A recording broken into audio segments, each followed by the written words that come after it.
If you watched anime, you know common things like the tournament arc, revenge arc, war arc, and the training arc, the subject of this video. All the following arcs, except for the latter, have some sort of appeal that drives someone's focus. For example, the revenge arc has internal character motivations and emotional drive like the pain arc. For war arcs, they are often at the climax of a series with a lot of build-up over several arcs till it just bursts. I would use Naruto as an example, but it has an unforeshadowed villain as its last one. Instead, Bleach is a better example with the 1,000-year Blood War, especially as the anime is changing, adding, and revamping things. Finally, the tournament arc. Where do I even start? The clashing between several factions brings to us a mountain of stakes and intense battles, all in head-to-head battles, too. There isn't much for me to say here due to how tournament arcs often vary, but I'll keep the same magic of those fights. What about training arcs? Can't lie, most of them are dookie.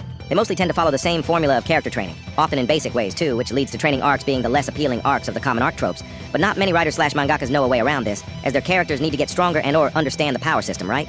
But this isn't a problem with just the training arc, but training in stories in general.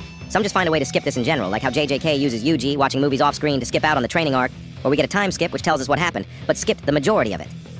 When was the last time that you saw training that didn't feel like a quick cop-out, or something extremely formulaic? Lifting weights, push-ups, training with a mentor. By mostly jumping them. Running, something to do with being blindfolded, etc. Well, I'm guessing you haven't. To me, I find these all too common, and I want my story to both stand out while also adding more creativity, as I think there is a lot more that could be done with this, like having the power system directly involved, like how Demon Slayer has a training arc of sorts in its first season. While recovering Inosuke, Tanjiro, and Zenitsu are all subjected to training at a mansion which involves the gourd blowing, which strengthen breathing muscles, increase lung capacity, and improve breathing efficiency.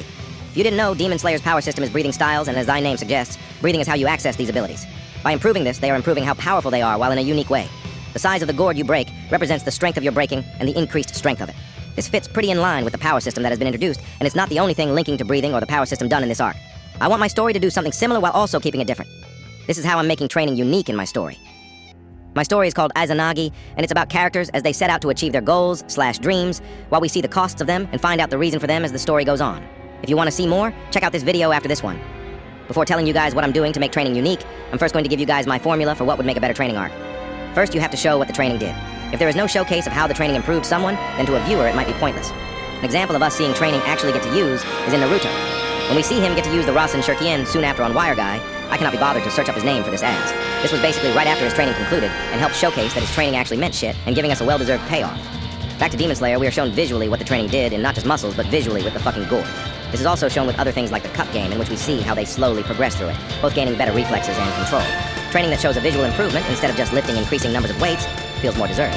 Next, the training can't be stagnant. By this, I mean it can't be repeating the same shit over and over, or it will be boring, constantly seeing characters do the same thing. A good way to do this is to add some other kind of story progression during this. HXH does this well with arcs like the Chimera Ant arc and Heaven's Arena arc. In Heaven's Arena arc, we see them both learn Nin and also showcase them learning how to use it during fights. We are also shown several tactical ways things like Zetsu can be used tactically. It also helps us establish things like the wrong and right way to make Hatsu abilities, shown during the fight between Castro and Hisoka. Castro made his ability too complex and focused on an NEN category that was opposite to his own. The ability did make use of his talents and gave him more disadvantages than advantages, especially as he was manipulating an entirely different body. For Hisoka, he created a simple ability, Bungee Gum, which fits his NEN category and can be used extremely versatile. This simple ability allows him to fight in very creative ways, which range from pulling them into a punch, slowing down projectiles, swinging, etc. Another good example is anything from Hajime No Ippo. Like real boxers, they train in specific ways to either recover from injuries or to counter their opponents as they have prep time. Moreover, it isn't just the same training for each fight. Third is avoiding making it just a training arc. Have other things for the characters to do. For HXH, it's like completing Greed Island. For Naruto, it's him training to get Sage Mode as he is doing this to both prepare for Pain attacking the village and get revenge for Jiraiya. There is always a clear goal and something else going on. If the training arc brings the story to a standstill, then you know something is wrong with it. With something else to focus on, either with character development or something else that helps to remove the boredom of the arc. With these three things in mind, how would I make the better training arc? Well, Arc 7 is technically the first training arc in the story, but I'm skipping over that for now, as I want to talk first about the way of training which involves the power system. And in this case, I believe is one of the most unique ways of training. Beyblades. This isn't a joke. In Arc 8 of my story, Storm's Arena, two characters, Neo and Shiro, end up encountering people playing with Beyblades and using aura to do so. This introduces the concept of people using aura for other things and helps to elaborate on things in the power system. By using the technique of infusion, you can place aura onto something and it will stay on it when you let go.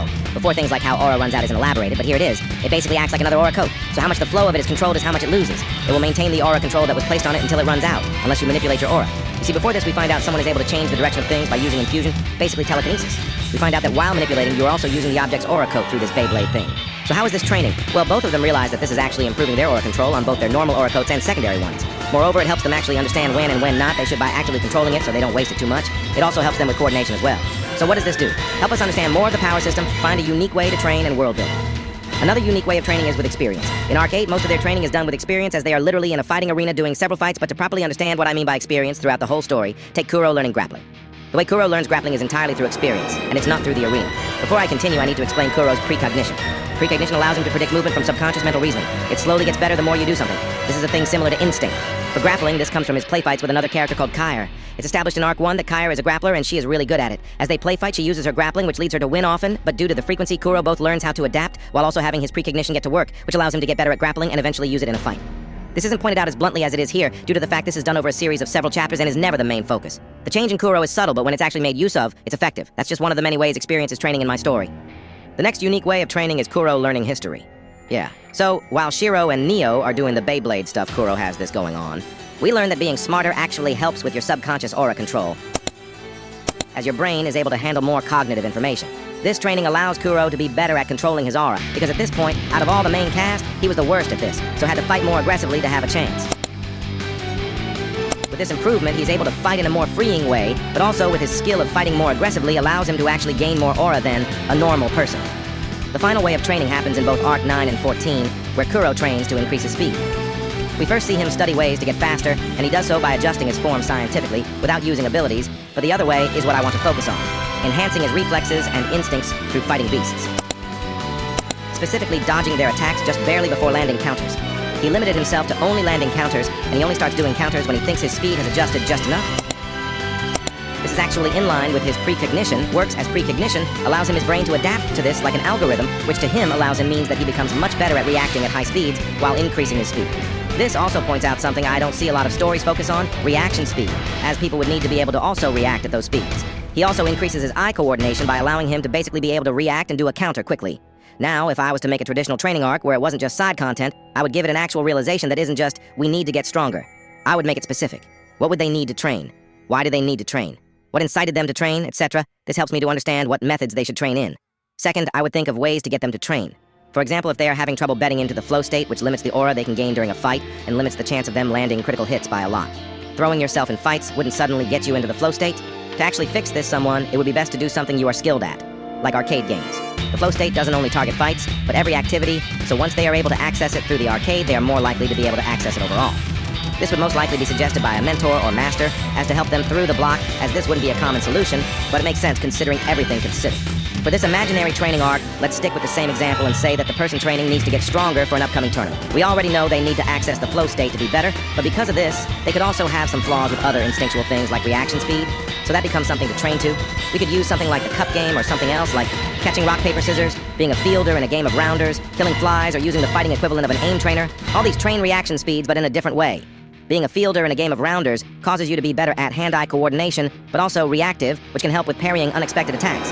Killing flies increases your speed with attacks, and your reactions to their movements increase your reaction speed. For the cup game, it allows you to react quickly to land an action first. For the rock, paper, scissors game, it's increased your reaction speed and processing speed, as you need to process if you lost or not, and then go for an item. Finally, the aim trainer increases your speed and reaction speed. Well, this would make one hell of a unique training arc. Comment down below what you think of this, and my 3 rules for making a better training arc that isn't just a copy and paste shit show. Also, comment down below my ideas for unique training.